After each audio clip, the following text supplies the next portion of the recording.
Hello friends, मैं प्रशांत आपका स्वागत करता हूं मेरे YouTube channel Gupta ji study and technical में। तो वीडियो शुरू करते हैं। आज है कोशिका। कोशिका के क्वेश्चन देखे गए। वीडियो शुरू करने से पहले बता दें कि आप अगर मेरे चैनल पर नए हैं तो जरूर चैनल को सब्सक्राइब कर पड़ोस के बेल आइकन को उसे प्रेस कर लेंगे, क्योंकि इससे यह होगा कि मेरे वीडियो सबसे पहले आप देख पाएंगे। तो वीडियो शुरू करते हैं। कोशिका, सेल। तो कोशिका किसे कहते हैं? तो कोशिका जीवन की सबसे छोटी कार्यात्मक एवं रचनात्मक इकाई को हम कोशिका कहते हैं। हमारे शरीर जिस चीज़ का बना होता है ये सभी कोशिकाओं से बना होता है।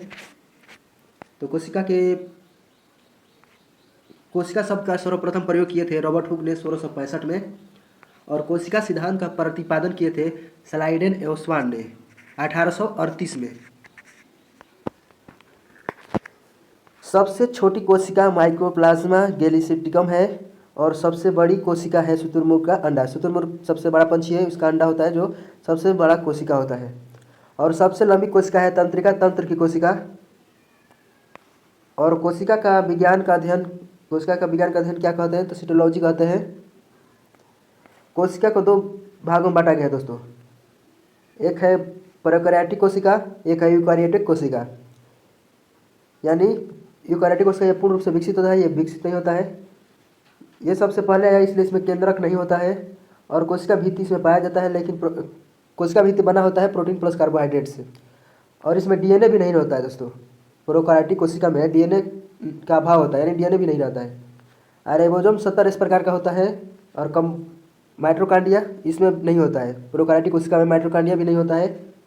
केंद्रिका भी इसमें नहीं होती, प्रोकैरियोटिक केंद्रिका नहीं होती है, लेकिन यूकारियोटिक कोशिका में होती है। माइटोकॉन्ड्रिया भी इसमें होता है।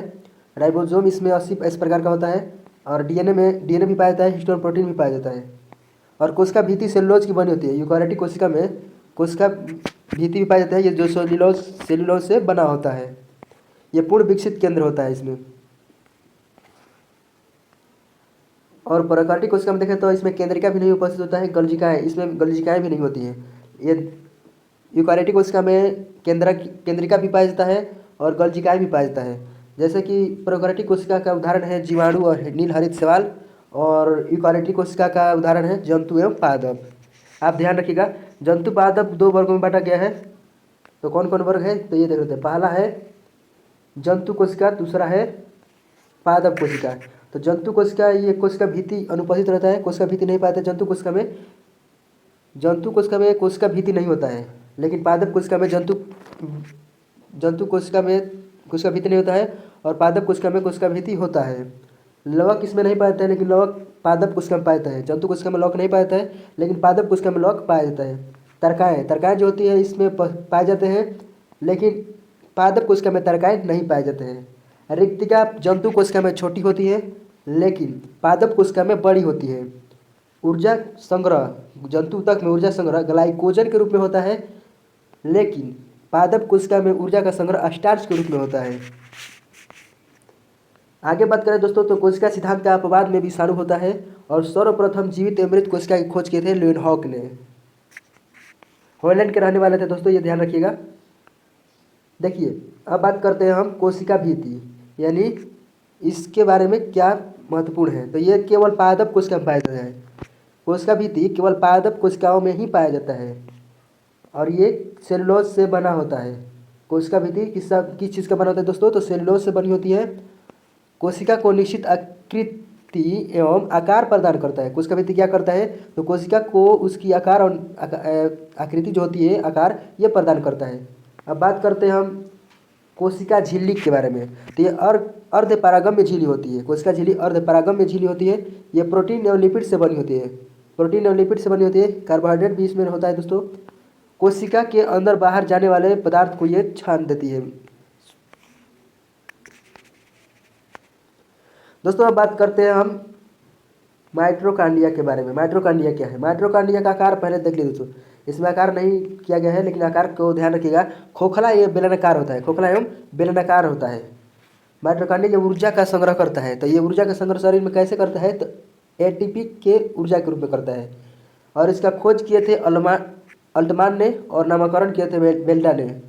खोज याद रखिएगा माइटोकॉन्ड्रिया का, अल्टमान, और इसका नामकरण किए थे बेल्डा।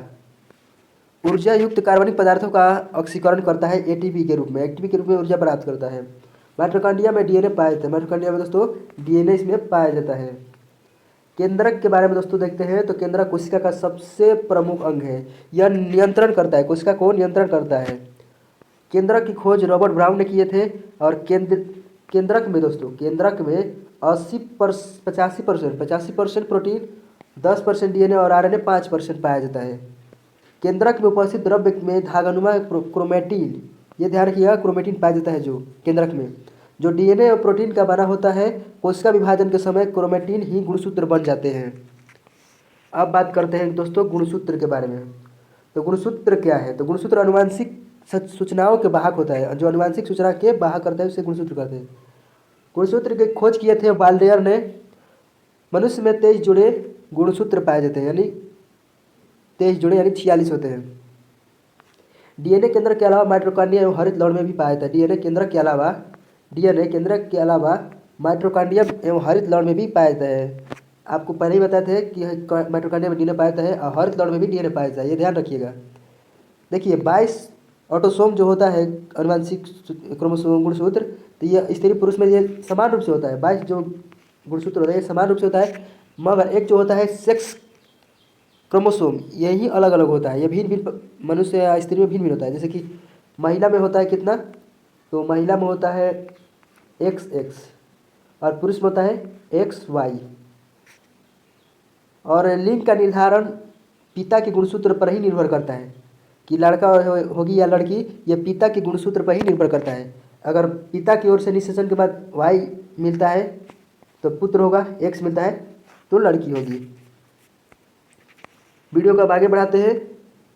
अब आते हैं, बात करते हैं राइबोसोम के बारे में। तो प्रोटीन निर्माण की फैक्ट्री है। राइबोसोम को प्रोटीन निर्माण की फैक्ट्री कहते हैं, यानी प्रोटीन संश्लेषण करता है। राइबोसोम की खोज किए थे पोलैंड द्वारा किया गया था। राइबोसोम के निर्माण पोलैंड के द्वारा खोज किया गया था और इसमें आरएनए की बनी होती है। राइबोसोम आरएनए प्लस प्रोटीन से मिलकर बनी होती है। स्तनधारी के आरबीसी में राइबोसोम एवं अंतःप्रदरिक जालिका नहीं पाया जाता है। स्तनधारी के आरबीसी में राइबोसोम एवं अंतःप्रदरिक जालिका नहीं पाया जाता है। अब बात करते हैं दोस्तों लाइसोसोम। यह आत्महत्या की थैली है, शरीर की आत्महत्या की थैली लाइसोसोम को कहते हैं। इसका प्रमुख कार्य है बाहरी पदार्थों का भक्षण एवं पाचन करना, और इसमें 24 प्रकार के एंजाइम पाए जाते हैं लाइसोसोम में। ये ध्यान रखिएगा, मोस्ट इंपॉर्टेंट क्वेश्चन है कि लाइसोसोम में कितने प्रकार के एंजाइम पाए जाते हैं, तो 24 प्रकार के पाए जाते हैं। और ये तो VVI है दोस्तों कि लाइसोसोम आत्महत्या की थैली है, ये VVI क्वेश्चन है। दोस्तों आज का लेक्चर इतने पर ख़त्म होता है और अगले वीडियो में कोशिका के एक और वीडियो आएगा, बस उसमें सब क्लियर हो जाएगा। इसके बाद 1-2 लेक्चर बस यही होगा, एक ये और इसके बाद तो दूसरा का नोटिफिकेशन आने के लिए आप पहले हमारे चैनल को सब्सक्राइब करें। लाल जो बटन दिख रहा है उसमें दबाकर एक आएगा पड़ोस में बेल आइकन, उसे भी प्रेस कर लीजिए। वो वीडियो आएगा हमारा पिछला पार्ट वाला, तो आपको पहले ही मालूम चल जाएगा, तब देख लीजिएगा। जय हिंद, जय भारत।